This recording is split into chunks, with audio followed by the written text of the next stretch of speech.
Jiambie wewe mwenyewe, usimwambie mtu mwingine kwamba unawaza jiambie ninawaza nini juu ya Bwana.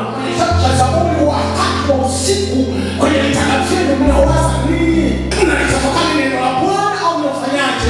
Biblia inasema ni jinsi gani kijana alisafisha njia yake, ni kwa kutii akifuata neno lake. Mungu anamwambia Yoshua, anamwambiaje? Ya kwamba haya maneno ya Torah tuyatafakari usiku na mchana, wala usiache na ukaenende katika hayo. Kumbe tunapoendelea kulipokea lile neno la Kristo na tukishalipokea kukalia ndani ya maisha yetu, akili yetu huwa inabadilishwa, mawazo yetu huwa yanabadilishwa, namna tulivyokuwa tukifanya ndani ya Kristo inakuwa inabadilishwa. Kama ulivyokuwa unawaza mwanzoni haitakuwa kama unavyowaza leo. Kwa sababu gani?